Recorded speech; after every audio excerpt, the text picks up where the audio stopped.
திருச்சபைக்கு ஆண்டவர் இந்த ஆகஸ்ட் மாதம் கொடுக்கிற வாக்குத்தத்தத்தை நம்ம வாசிப்போம். யோசுவா 3ஆம் அதிகாரம் 5வது வசனத்தை நம்ம வாசிப்போம். யோசுவா ஜனங்களை நோக்கி, உங்களை பரிசுத்தம் பண்ணிக்கொள்ளுங்கள், நாளைக்கு கர்த்தர் உங்கள் நடுவிலே அற்புதங்களை செய்வார். அல்லேலூயா. ஆண்டவர் இதிலிருந்து நமக்கு கொடுக்கிற வார்த்தை, கர்த்தர் உங்கள் நடுவிலே அற்புதங்களை செய்வார். இந்த 7 மாதங்கள் ஒருவேளை என் குடும்பத்திலும் என்னுடைய தனிப்பட்ட வாழ்க்கையிலும் எந்த அற்புதத்தையும், எந்த அதிசயத்தையும், எந்த நன்மையும் என்னால் பெற்றுக்கொள்ள முடியவில்லை என்று நீங்கள் யோசித்து வந்திருந்தாலும், கர்த்தர் இந்த 8வது மாதத்தில் சொல்லுகிறார், கர்த்தர் உங்கள் நடுவில் அற்புதங்களை செய்வார். ஆமீன். சொல்கிறவங்கெல்லாம் பெற்றுக்கொள்கிறாங்க. நல்ல சத்தமாக சொல்லி பெற்றுக்கொண்டார்கள் பாருங்கள். கர்த்தர் நம் நடுவில், நம்ம குடும்பங்களிலே கர்த்தர் அற்புதங்களை செய்கிற ஆண்டவராக இருக்கிறார். ஆகவே நீங்கள் எதை குறித்தும் ஒருவேளை கலக்கத்தோடு கண்ணீரோடு இது எப்படி நடக்குமோ, இது எப்படி முடியுமோ, இது சாத்தியமாகுமோ என்று சொல்லி பல கவலைகள் கண்ணீர் உங்கள் மத்தியில் இருக்கலாம். இந்த 7 மாதம் உங்களை கரம் பிடிச்சு நடத்தின ஆண்டவர் இந்த 8வது மாதமும் உங்கள் நடுவில் இருந்து அற்புதங்களை செய்வார். ஏன் யோசுவா இந்த வார்த்தைகளை அந்த இஸ்ரவேல் மக்களுக்கு சொன்னார்? கர்த்தர் நடுவில் இருந்தால் என்ன நடக்கும் என்பதை குறித்து நாம் தியானிக்க போகிறோம். அதாவது முதலாவது ஒரு காரியத்தை சொல்கிறார் பாருங்க, நம்மை பரிசுத்தம் பண்ணி கொள்ளும் பொழுது தான் நம்ம நடுவில் அற்புதங்கள் நடக்கும். அல்லேலூயா. நிறைய பேர் பரிசுத்தமாக வாழ்கிறதுக்கு தங்களை ஒப்பு கொடுக்க மாட்டுறாங்க. ஆண்டவருக்கு பிரியமாக வாழ என்னை ஒப்பு கொடுக்காம கர்த்தர் என் நடுவில் அற்புதங்களை செய்யணும்னா எப்படி ஆண்டவர் செய்வார்? அப்போ நம்ம பரிசுத்தமாக வாழ முதல்ல ஆண்டவருக்கு அர்ப்பணிக்கணும். பரிசுத்தமாக வாழணுன்றது என்ன தெரியுங்களா? ஆண்டவருக்கு பிரியபடி நடக்கணும், அவருடைய சித்தத்தின்படி நம்ம செய்யணும். அவர் எதை விரும்புகிறாரோ, அவர் எப்படி நம்முடைய நினைவுகளை அறிந்திருக்கிறாரோ, அதே போல் ஆண்டவரோடு கூட நல்ல நெருக்கமாக இருக்கும் பொழுது, ஆண்டவரோடு கூட நல்ல ஒரு ஐக்கியத்தில் நீங்கள் நடக்கும் பொழுது, உங்கள் கூட அவங்க என்ன நினைக்கிறாங்கன்றது உங்களால் செய்ய முடியும் பாருங்கள். அதுபோல் ஆண்டவர் என்ன நினைக்கிறாருன்றதை நீங்கள் உணர்ந்து செயல்படக்கூடிய ஒரு பலனை பெற்றுக்கொள்வது தான் பரிசுத்தம். இந்த உலகத்தில் இருந்து நம்ம பிரிந்தவர்களாய் எல்லாம் செய்கிற அதே தவறு நம்மளே செய்து கொண்டிருப்போம்னா எப்படி நம்முடைய நடுவில் அற்புதங்கள் நடக்கும்? எப்படி நம்முடைய குடும்பத்தில் அற்புதங்கள் நடக்கும்? எப்படி நம்முடைய தனிப்பட்ட வாழ்க்கையில் அற்புதங்கள் நடக்கும்? நம்முடைய வாழ்க்கையில் அற்புதங்கள் நடக்கணும்னா யோசுவா இஸ்ரவேல் மக்களை நோக்கி சொல்லுகிறதை போல இன்றைக்கு உங்களை பார்த்து நான் சொல்லுகிறேன், உங்களை பரிசுத்தம் பண்ணி கொள்ளுங்கள். இந்த காலை நேரத்தில் உங்களை பரிசுத்தம் பண்ணி கொள்ளுங்க. அப்பதான் கர்த்தர் உங்கள் நடுவில், உங்கள் குடும்பத்தில், உங்கள் சத்துருக்கள் நடுவில், உங்களுடைய உறவுகள் நடுவில், நீங்கள் வேலை செய்கிற இடத்தில் இருக்கிற மனிதர்கள் நடுவில், நீங்கள் படிக்கிற இடத்துல இருக்கிற நண்பர்கள் நடுவில் கர்த்தர் உங்களை கொண்டு அற்புதங்களை செய்வார். நம்ம பரிசுத்தப்படுத்தி கொள்ளணும். ஆண்டவரே, எல்லா நேரங்களும் நம்முடைய வாயிலிருந்து ஒரு துதி வந்துக்கிட்டே இருக்கணும். ஆண்டவரையே தியானம் பண்ணிட்டு இருக்கணும். காலையில் எழுந்து வேதத்தை வாசித்து அந்த வசனத்தை அந்த நாள் முழுவதும் அசை போடுகிறவர்களாய், அந்த வசனத்தை தியானித்து கொண்டிருக்கிறவர்களாய், இந்த வார்த்தையை ஒவ்வொரு நாளும் ஆண்டவர் என்னோடு பேசுகிறார் என்பதை உணர்கிறவர்கள் நாம் இருக்கும் பொழுது இந்த உலகத்தின் காரியங்கள் நம்மை மேற்கொள்ளாது. அல்லேலூயா. ஸ்தோத்திரத்தோடு கூட நம்ம நடக்கிறோம், பக்தியோடு பயத்தோடு கர்த்தர் மீது இருக்கிற ஒரு அன்பில் நம்ம நடந்து கொண்டிருக்கிறோன்னா உலக காரியங்கள் உங்களை தொட வந்தாலும் உங்களை அணுகாது. உலக காரியம் நம்ம ஈஸியாக டச் பண்ணுது, ஈஸியாக நமக்குள்ளே ஒரு உலக காரியம் வந்துடுதுன்னா அப்போ என்ன இல்லை, நமக்குள்ளே பரிசுத்தம் இல்லாதபடிக்கு ஆண்டவரிலிருந்து கொஞ்சம் தள்ளி நிற்கிறோம். எல்லாம் வாழ்கிற மாதிரி தான் நம்ம ஒரு வாழ்க்கையை வாழ்ந்துருக்கு. நம்மளை நல்லா யோசிச்சு பாருங்கள், எல்லாம் வாழ்கிற மாதிரி ஒரு வாழ்க்கையை வாழ்ந்துட்டு இருக்கிறோமா, இல்லை ஆண்டவருடைய பிள்ளையாய் பரிசுத்தமாக வாழ ஒப்பு கொடுத்துருக்குமா? எல்லாம் பேசி கொண்டிருக்கிற காரியங்கள் நம்ம பேசி கொண்டிருக்கிறோமா, இல்லை கர்த்தர் விரும்புகிற காரியத்தை மட்டும் நாம் பேசி கொண்டிருக்கிறோமா? எல்லாம் செய்கிற செய்கைகளை செய்து கொண்டிருக்கிறோமா, இல்லை கர்த்தர் எனக்கு கற்பித்த கற்பனைகள், அவர் சொன்ன வார்த்தைகளின்படி நம்ம செய்து கொண்டிருக்கிறோமா என்பதை நீங்கள் நிதானித்து பார்த்தால் மாத்திரம்தான் கர்த்தர் நம் நடுவில் அற்புதங்களை செய்கிற தேவனாய் இருக்கிறார். ஹல்லேலூயா. முதலாவது நம்முடைய நடுவில் கர்த்தர் அற்புதங்களை செய்கிறாருன்னு யோசுவா சொல்கிறதுக்கு ஒரு முக்கிய காரணம். யோசுவா 3ஆம் அதிகாரம் 9-10 வசனங்களை நம்ம வாசிப்போம். யோசுவா இஸ்ரவேல் புத்திரரை நோக்கி, நீங்கள் இங்கே சேர்ந்து உங்கள் தேவனாகி கர்த்தருடைய வார்த்தையை கேளுங்கள் என்றான். கர்த்தருடைய வார்த்தையை கேட்க தங்களை ஒப்பு கொடுக்காத ஒரு மக்கள். இஸ்ரவேல் மக்களை கர்த்தர் ரொம்ப நேசிக்கிறாரு, அவங்க மேலே பிரியமாக இருக்கிறாரு. அதனால தான் தலைவர்களை ஏற்படுத்தி அவர்களை வழிநடத்த கொடுக்குறாரு. மோசேவை ஏற்படுத்தினார், அவர் கொஞ்ச காலம் அவங்கள வழி நடத்தினார். மோசேக்கு பின்பு யோசுவாவை எழுப்பினார். யோசுவா ஒவ்வொரு நாளும் சோர்ந்து போகும்பொழுதெல்லாம், பலவீனப்படும் பொழுதெல்லாம், இந்த மக்களை கொண்டு துக்கம் அடையும் போதெல்லாம் சொல்கிறாரு, நீ பயப்படாத, நான் மோசேவோடு இருந்தது போல உன்னோடு கூட இருக்கிறேன், நீ கலங்காதே திகையாதே, நான் உன் கூட இருக்கிறேன், நான் மோசே கூட எப்படி இருந்தனோ அதே போல தான் உன் கூட இருக்கிறேன். நீங்கள் நம்புறீங்க, அவங்க நம்ப மாட்டுறாங்களே ஆண்டவரே. என் கூட நீங்கள் இருக்கிறது அவங்க நம்ப மாட்டுறாங்க ஆண்டவரே. இஸ்ரவேல் மக்கள் எவ்வளோ நன்மைகளை பெற்றாலும், எவ்வளோ அற்புதங்களை பெற்றாலும், எவ்வளோ அதிசயங்களை கர்த்தர் அவங்க நடுவில் செய்தாலும், வணங்கா கழுத்துள்ள ஜனங்களாக கர்த்தருடைய வார்த்தைக்கு தங்களை செவி கொடுக்காதவர்களாய் வாழ்ந்து கொண்டிருக்கிறதுனால மறுபடியும் கர்த்தர் சொல்றாரு, அவங்க நடுவில் அற்புதங்களை செய்யணும்னா நீங்க பரிசுத்தமாக வாழணும். அழைச்சது யார்? அவங்கள அடிமைதான வீட்டிலிருந்து அழைத்து கொண்டு வந்தவர் ஆண்டவர் தானே. இவங்க இப்படிப்பட்டவர்கள் தெரிஞ்சுதான் என்ன பண்ணுகிறார் ஆண்டவர்? அவங்கள அழைத்து கொண்டு வந்தார். சீர்படுத்தும்படி தான் தலைவர்களை ஏற்படுத்தினார். இன்னைக்கு சபை அப்படின்னும் பொழுது நம்மளும் இஸ்ரவேல் மக்களை போல தான் வாழ்ந்துட்டு இருக்கிறோம். போதகர் என்ன பிரசங்கம் பண்ணாலும், என்ன வார்த்தைகளை கேட்டாலும், ஏன் நம்முடைய வாழ்வில் மாற்றங்கள் வரல, ஏன் அற்புதங்கள் நடக்கல, ஏன் அதிசயங்கள் நம்ம வாழ்க்கையில் பெற்றுக்கொள்ள முடியலன்னா, ஆண்டவர் நம்மை எப்படிப்பட்ட சூழ்நிலையிலிருந்து கொண்டு வந்தாரோ, இன்னும் கிறிஸ்துவ வாழ்வின் அனுபவத்துக்கு வராம இன்னும் பழையபடியே நம்ம வாழ்ந்து கொண்டிருக்கிறதுனால தான் திரும்ப திரும்ப திரும்ப இதையே உங்ககிட்ட பேச வைக்கிறார் பாருங்க. இஸ்ரவேல் மக்களை போல் நம்முடைய இருதயங்கள் கடினப்பட்டிருக்கிறது. உங்களை பரிசுத்தம் பண்ணி கொள்ளாம உங்களுக்கு அற்புதம் கிடையாது. நீங்க என்னைக்கு உங்களை பரிசுத்தப்படுத்துகிறீங்களோ, என்னைக்கு கர்த்தருடைய வார்த்தைக்கு செவி கொடுத்து வாழ்கிறோமோ, என்றைக்கு கர்த்தருடைய வார்த்தையே என் தியானம், அதுவே என்னுடைய உணவு என்று சொல்லி நீங்கள் வாழ்கிற துவங்குகிறீர்களோ, அதுதான் அப்பதான் கர்த்தர் என்ன பண்ற நம்ம மத்தியில் நடுவில் அற்புதங்களை செய்வார். இன்னும் கூட நம்ம என்ன பண்ணல, அந்த கிறிஸ்துவ அனுபவத்துக்கு வரலைங்க. இவ்வளோ காலமாக ஆராதிக்கிறோம், இவ்வளோ காலமாக ஜெபிக்கிறோம், இவ்வளோ காலமாக திருவிருந்து பெற்றுக்கொள்ளுகிறோம். ஞானஸ்தானம் எடுத்து 10 வருஷம் ஆச்சு, 15 வருஷம் ஆச்சு, 20 வருஷம் ஆச்சு, இன்னும் ஆண்டவரோடு ஐக்கியப்பட்டு நடக்கிற அந்த அனுபவத்தில் வர முடியலையே. இஸ்ரவேல் மக்களை நீங்கள் அங்கே அடிமையாக வாழ்ந்துட்டு இருக்கிறீங்க தானே விடுதலையாக்கி கொண்டு வந்தார். மோசேவை கொண்டு எவ்வளோ அற்புதங்களை செஞ்சார். யோசுவா பார்த்து சொல்லியிருப்பாங்க, எத்தனையோ மோசேவை பார்த்துட்டு போடா சொல்லியிருப்பாங்களா, சொல்லியிருக்க மாட்டாங்களா? நான் பார்க்காத பாஸ்டரா இவர் வந்து புதுசாக பேசிகிட்டு இருக்கிறாரு சொல்கிறாங்க. நான் பார்க்காத பாஸ்டரா இவர் புதுசாக வந்து இவர் வந்து நம்ம பேசிகிட்டு இருக்கிறாரு. பரிசுத்தவான் அவங்க பேசுகிறாங்க, முருமுருகன் உங்களை சொல்ல கோச்சுக்கு போகிறீங்க, நீங்கள்லாம் ரொம்ப பரிசுத்தவான்கள், உங்களுக்காக நான் கர்த்தரை துதிக்கிறேன். உங்களை சொல்ல இஸ்ரவேல் மக்களை சொல்கிறேன், உங்களை சொல்கிற மாதிரியே அப்படியே பார்க்குறீங்களே. உங்களை சொல்ல இஸ்ரவேல் மக்கள் அப்படி இருக்கிறாங்க.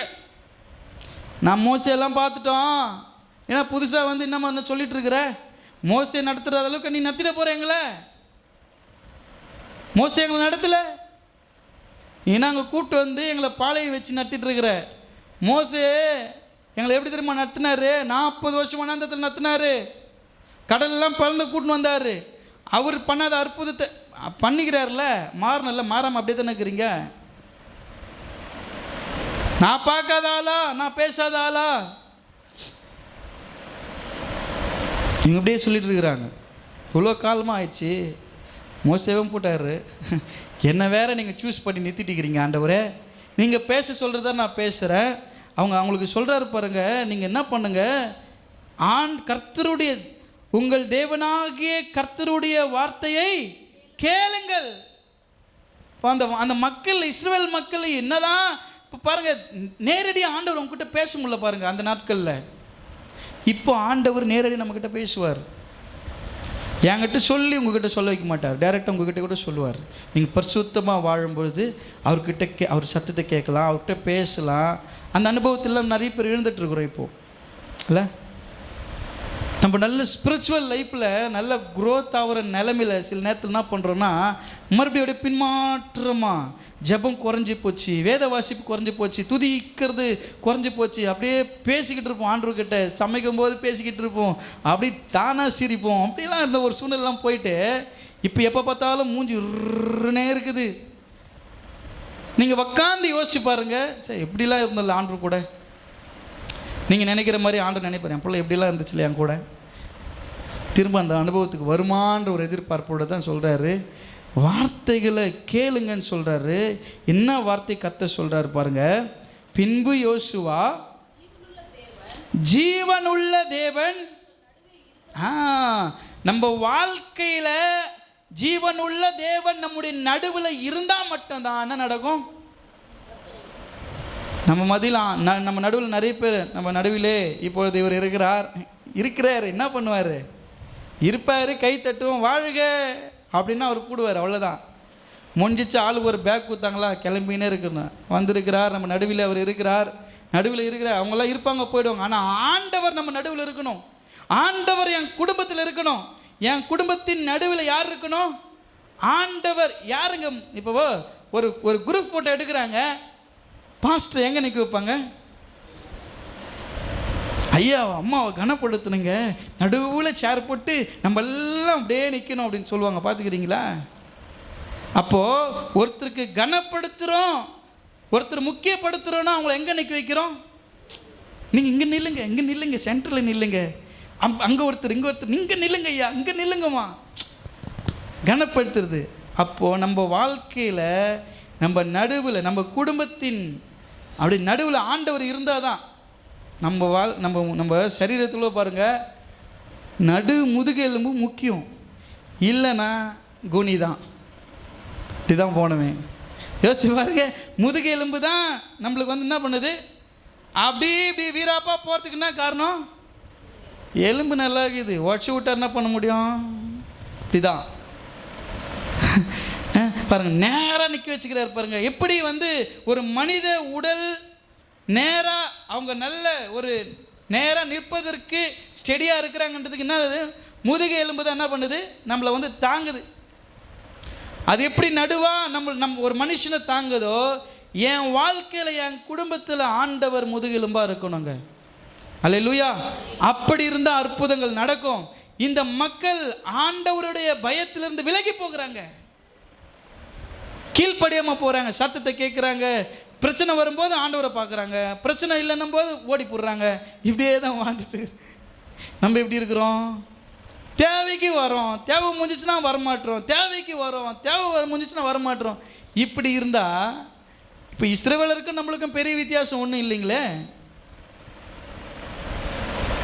வித்தியாசம் இருக்கணும் அப்படின்னா நீங்கள் யோசுவாவாக மாறணும். இஸ்ரவேல் மக்களாக இருக்கணும்னு கர்த்தர் உங்களை விரும்பலை. நீங்கள்லாம் யாருவாக மாறணும்? யோசுவாவாக, மோசேவாக மாறணும். நீங்கள் லீட் பண்ணுறவங்களாம் மாறணும் தான் கர்த்தர் விரும்புகிறத தவிர, நீங்கள் இஸ்ரவேல் மக்களாகவே தான் இன்னும் வாழ்ந்துட்டுருக்குறோமோ தவிர, ஒரு மோசேவாக பேசிக்கிட்டே தான் இருக்கிறோம். நாங்கள் பார்க்காத மோசேவா, நாங்கள் பார்க்காத ஊழியமா, நாங்கள் பார்க்காத சபையா, நாங்கள் பார்க்காத ஆராதனையா, நாங்கள் கேட்காத மெசேஜா, நாங்கள் பாடாத பாட்டா, இப்படியே பேசிக்கிட்டு இருந்தா இஸ்ரவேலர்களைப் போல தான் கானானை சுதந்திரிக்க முடியாமல் போயிடும். ஆனால் ஆண்டவருடைய விருப்பம் என்னென்னா, நான் உங்கள் நடுவில் இருக்கிறதுனால உங்கள் வாழ்க்கையில் நன்மைகள் உண்டாகும். உங்களை ஒரு லீடராக மாற்றுவார், உங்களை ஒரு உயர்ந்த ஸ்தானத்தில் கர்த்தர் கொண்டு வருவார். இந்த 10வது வசனத்தில் எப்படிப்பட்ட மனிதர்கள் மத்தியில் கர்த்தர் அவர்களை பாதுகாத்திருக்கிறார் பாருங்கள். பின்பு யோசுவா ஜீவனுள்ள தேவன் நடுவிருக்க என்பதையும் பாருங்கள். எத்தனை பேர் பாருங்கள், கவுண்ட் பண்ணிங்க. கானானியரையும், ஏத்தியரையும், ஏவியரையும், பெரிசியரையும், கிர்காசியரையும், எமோரியரையும், எபுசியரையும், 7 இன மக்கள், 7 நாடுகளை சார்ந்த மக்கள் மத்தியில் கர்த்தர் என்ன பண்ணுறாரு, உங்களுக்கு முன்பாக துரத்தி விடுவார் என்பதையும். இது அடுத்து ஒரு பாயிண்ட் கர்த்தர் சொல்லுவார். அதை இங்கே பார்த்தீங்கன்னா, இந்த 7 சந்ததிகளும் 7 நாட்டு மக்களும் இவர்களுக்கு அகெயின்ஸ்டாக எழுந்து நிற்கிறாங்க. அதுக்கு தான் ஆண்டவர் சொல்கிறார், நான் உங்கள் நடுவில் இருக்கிறதுனால இவங்களெல்லாம் என்ன பண்ணுவேன், நான் உங்களை விட்டு துரத்திடுவேன். நம்ம என்னதான் பண்ணாலும் கூட ஏன் நம்ம ஆசீர்வாதமாக இருக்கிறோம், ஏன் நம்மளை கர்த்தர் நடத்துறார் தெரியுமா? அவர் உங்களை விட்டு விலக மாட்டுறாரு. நான் நேசிச்சிட்டேனே, உண்மையாக உங்கள் மேலே அன்பு வச்சுட்டேனே, நான் எப்படி உங்களை விட்டு போக முடியும்? நம்ம வேணால் விட்டுட்டு போயிடலாம். உலகத்துக்கு கொஞ்சம் நேரம், ஆண்டவருக்கு கொஞ்சம் நேரம், ஆண்டவருக்கு கொஞ்சம் நேரம், உலகத்துக்கு கொஞ்சம் நேரம், நம்ம மாற்றி போகலாம், வந்து போகலாம், அனல் இல்லாமல் குளிர் இல்லாமல். ஆனால் ஆண்டவர் எப்படி தெரியுமா? நான் உண்மையாக உன்னை நேசிச்சிட்டேன், நான் உண்மையாக உன் மேலே அன்பு வச்சுட்டேன், அந்த அன்பில் என்னால் பின்வாங்க முடியாது, அந்த அன்பில் நான் அப்படியே தான் இருப்பேன். அதனால் உனக்கு பூச்சி கடிக்காமல் கொசு கடிக்காமல் பார்த்துக்க வேண்டியது என் கடமை. நீ என்னை நேசிக்கலாம், நான் என்ன பண்ணியிருக்கிறேன், உன்னை ரொம்ப உண்மையாக நேசிச்சிருக்கிறேன். அதனால் எல்லா நிலைமைகளிலும் நான் உன் கூட இருந்து உனக்கு விரோதமாக யார் எழும்பினாலும் உன் நடுவில் இருந்து நான் உங்களை துரத்திடுவேன். நீங்கள் ஆண்டவரை தேடல்னா கூட ஆண்டவர் பாருங்கள் எப்படிப்பட்ட அன்பு வச்சுக்கிறாரு. நம்ம நினைக்கிறோம் நம்மளை பார்த்தா ஒரு பயம் இருக்குது, இல்லை உங்களை பார்த்தா பயம் இல்லை. உங்கள் கூட இருக்கிற ஆண்டவரை பார்த்து, உங்கள் நடுவில் இருக்கிற ஆண்டவரை பார்த்தா பயப்படுறாங்க. ஐயோ அது ஜெபம் பண்ணுச்சுன்னா அவ்வளோதான். உங்கள் மேலே ஒரு ஒரு அபிஷேகத்தை கர்த்தர் வச்சிருக்கிறாருல்ல, உங்கள் மேலே அப்படிப்பட்ட ஒரு தாகம் வாஞ்சியை கர்த்தர் வச்சிருக்கிறாருல்ல, அதுக்காக கர்த்தர் என் நடுவில் இருந்தால் அற்புதங்களை நான் பார்க்க முடியும். அல்லேலூயா. இவர்களை எல்லாம் துரத்தி விடுவதற்கு ஒரு நோக்கம், கர்த்தர் அவர் நடுவில் இருந்தார். ரெண்டாவது,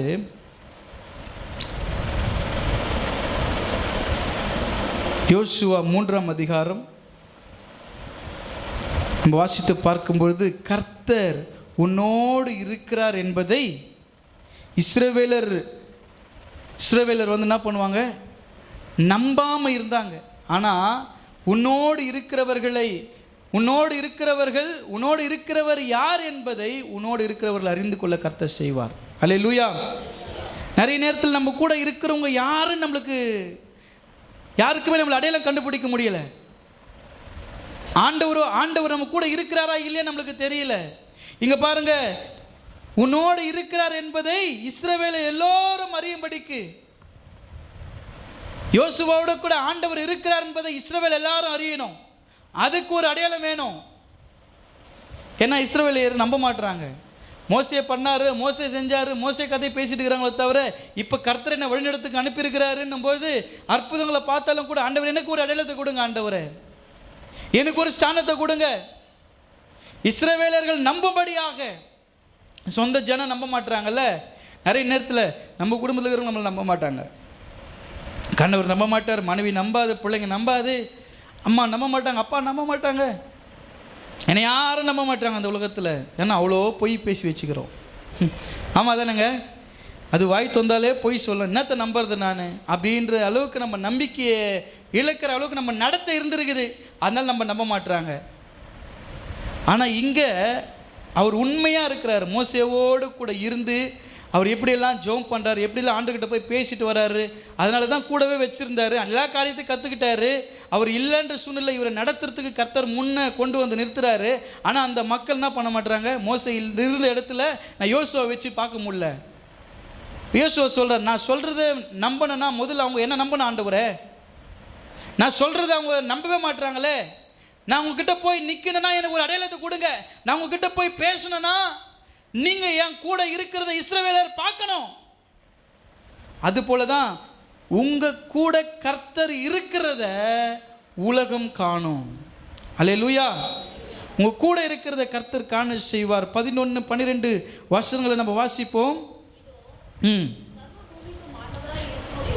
சர்வ பூமிக்கும் ஆண்டவராய் இருக்கிற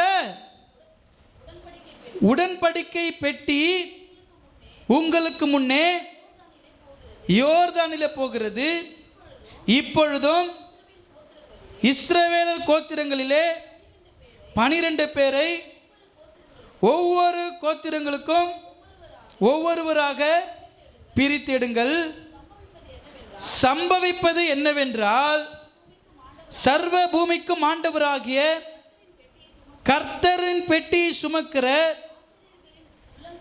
ஆசாரியர்களின் உள்ளங்கால்கள் யோர்தானின் தண்ணீரிலே பட்ட மாத்திரத்தில் மேலே இருந்து ஓடி வருகிற யோர்தானின் தண்ணீர் ஓடாமல் ஒரு குவியலாக நிற்கும்.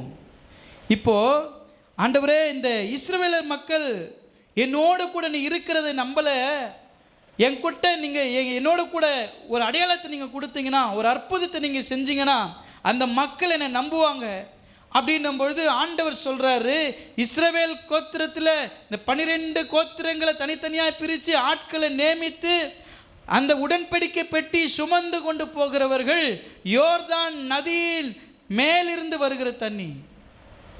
எப்படி வருதுங்க அது? தண்ணி எங்கேருந்து வருது? மேல் நோக்கி.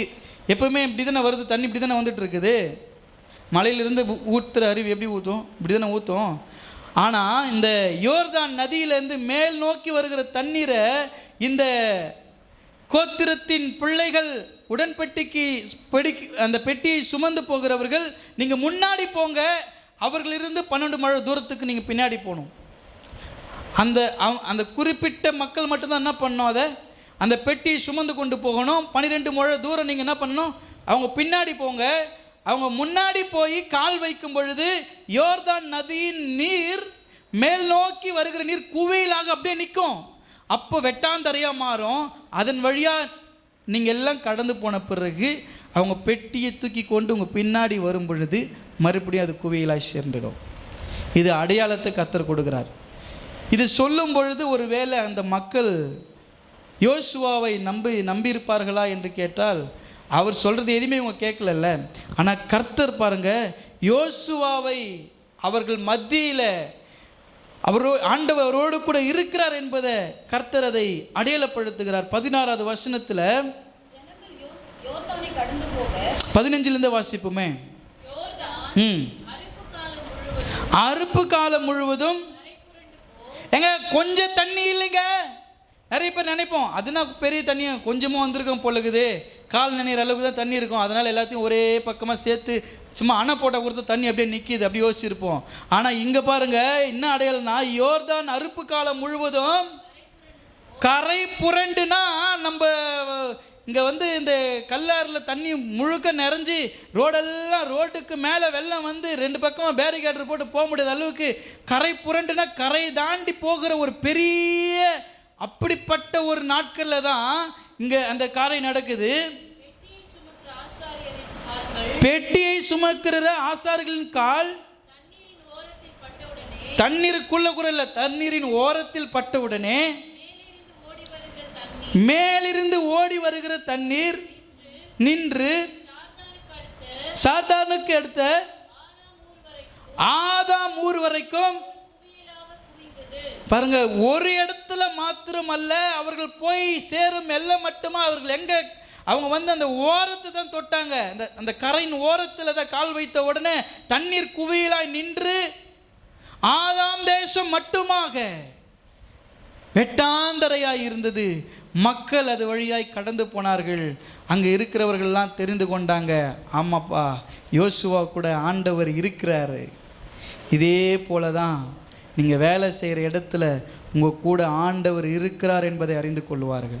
இதே போல தான் நீங்கள் படிக்கிற இடத்துல உங்கள் கூட ஆண்டவர் இருக்கிறார் என்பதை அறிந்து கொள்வார்கள். இதே போல தான் உன் குடும்பத்தார், உன்னை பழித்து பேசுகிற, உன்னை தூற்றி பேசுகிற அந்த மனிதர்களும் அறிந்து கொள்வார்கள் உன்னோடு கூட ஆண்டவர் இருக்கிறார் என்பதை. அல்லேலூயா. இஸ்ரவேல் மக்களை வழிநடத்துகிற யோசுவாக்கு மாத்திரமல்ல, இன்றைக்கு உங்களை பார்த்து சொல்கிறாரு, உங்கள் கூட நான் இருக்கிறத எல்லாம் அறிஞ்சிக்கும்படி செய்வேன். அல்லேலூயா. ஃபஸ்ட்டு உங்கள் நடுவில் கர்த்தர் இருக்கிறார் என்பதை தெரிஞ்சுக்குவாங்க. ரெண்டாவது என்ன பண்ணுவாங்க? ரெண்டாவது நீங்கள் உங்கள் கூட ஆண்டவர் இருக்கிறார் என்பதை அறிஞ்சிக்குவாங்க. மூணாவது கர்த்தர் அவர் கண்களுக்கு முன்பாக உங்களை மேன்மைப்படுத்துகிற தேவனாய் இருக்கிறார். யோசுவா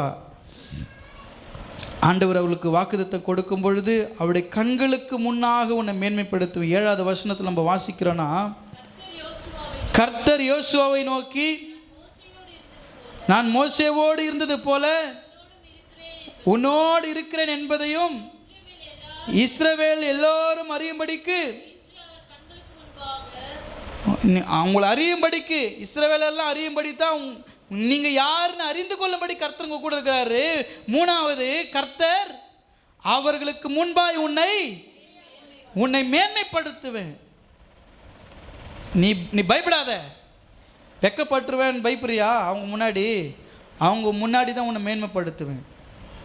உன்னை அசிங்கப்படுத்த நினைக்கிறான் பாரு, அவன் முன்னாடி உன்னை மேன்மைப்படுத்துகிறேன். உன்னை பேசி கவுத்து நினைக்கிறான் பாரு, அவன் முன்னாடி உன்னை நான் மேன்மைப்படுத்துவேன். அவன் முன்னாடி உன்னை உயர்த்துவேன். இஸ்ரவேல், உங்களை யார் நம்பலையோ அவங்க முன்னாடி தான் கர்த்தர் உங்களை மேன்மைப்படுத்துவார். ஆமென். நிறைய பேர் யோசிக்கலாம், நம்மளை யார் நம்புகிறாங்க, நம்மளை யார் விசுவாசிக்கிறாங்க, நம்ம சொல்கிறது யாரும் கேட்க மாட்டுறாங்களே, சில நேரத்தில் நம்ம சொல்கிறத யாரும் காது குத்து கேட்க மாட்டாங்க, அப்படியே நம்மளை ரொம்ப உதாசீனப்படுத்துவாங்க. கவலைப்படாதீங்க, அவங்க முன்னாடி தான் கர்த்தர் உங்களை மேன்மைப்படுத்துவார். மேன்மைப்படுத்தினாரா இல்லையான்னு நம்ம பார்த்தோம்னா, யோசுவா 4ஆம் அதிகாரம் 14வது வசனத்தில் யோசுவாவை சகல இஸ்ரவேலரின் கண்களுக்கு முன்பாகவும் மேன்மைப்படுத்தினார். அவர்கள் மோசேக்கு பயந்திருந்தது போல அவனுக்கும் அவன் உயிரோடு இருந்த நாளெல்லாம் பயந்திருந்தார்கள். அல்லேலூயா. அவங்க கர்த்தர் உங்களுக்கு குறித்து கொடுக்குற ஒரு பயம் எப்படி இருக்கும் தெரியுமா? அன்னைக்கு ஸ்டார்ட் ஆனது தான். நீங்கள் உயிரோடு வரைக்கும் அப்பா அவங்கக்கிட்ட போக முடியாது, அவங்கக்கிட்ட பேச முடியாது, அவங்க கூட கர்த்தர் இருக்கிறாரு. உங்களை மேன்மைப்படுத்திருந்து அப்படி உங்களை கர்த்தர் மேன்மைப்படுத்துவார். உங்களை ஒருத்தன் பேசியிருப்பான், ஆனால் அந்த குடும்பம், அந்த இனம் ஃபுல்லாக உன்னை அறிஞ்சு கொள்ளும்படி அவங்க கண்களுக்கு முன்பாக கர்த்தர் உங்களை மேன்மைப்படுத்துவார். அல்லேலூயா. இந்த மோசேக்கு ஆண்டவர் எப்படி பாருங்கள், இவ்வளோ காலத்துக்கு என்ன பண்ணல, அவங்க யோசுவாவை அங்கீகரிக்கல, யோசுவாவுடைய வார்த்தைக்கு செவி கொடுக்கல, அது அங்கீகரிக்கல, இப்படி நடந்துட்டுருக்குறாங்க பாருங்கள். அதனால் என்ன நடக்குதுன்னா, இங்கே ஒரு அற்புதம் நடந்த பிறகு இந்த யோர்தான் வெட்டாந்தரையாய் மேல் நோக்கி வருகிற தண்ணீர் குவியலாய் நின்ற பிறகு பெட்டியை சுமந்து கொண்டு அவங்க அந்த கரை போய் சேரும் மட்டுமாய் நிறைய அற்புதங்கள் அடையாளங்களை கர்த்தர் செய்து சகல இஸ்ரவேலர்களும் உங்களை எதிர்க்கிற சகல ஜனங்களும் அறிந்து கொள்ளும்படி அவருடைய கண்களுக்கு முன்பாய் உங்களை மேன்மைப்படுத்துவார். அல்லேலூயா. அவங்க உயிரோடு இருக்கிற நாள் வரைக்கும் யோசுவாக்கு அவர்கள் பயந்திருந்தார்கள். ஏன் தெரியுமா? யோசுவா ஆண்டவரோடு கூட இருந்தார். ஆகவே யோசுவாக்கு பயந்திருந்தாங்க. இன்னைக்கு நாமும் கூட நம்ம நடுவில் கர்த்தர் இருக்கிறார். நம்மை அறியாத மக்களுக்கு முன்பாக நம்ம அறியப்படும்படியாக கர்த்தர் நம்மை நிறுத்துவார். நம்மை வேண்டாம் என்று புறக்கணிக்கிற நம் உறவுகளுக்கு முன்பாக கர்த்தர் நம்மை மேன்மைப்படுத்துவார். உங்களை நீங்கள் பரிசுத்த பண்ணி கொள்ளும் பொழுது கர்த்தர் உங்கள் நடுவிலே அற்புதங்களை செய்வார். அல்லேலூயா. இந்த வார்த்தைகளை சிந்தித்து செயல்படுங்கள். கர்த்தர் உங்களையும் உங்களுடைய குடும்பங்களையும் ஆசீர்வதிப்பார். வாக்குத்தத்தம் சொல்லுங்கள். யோசுவா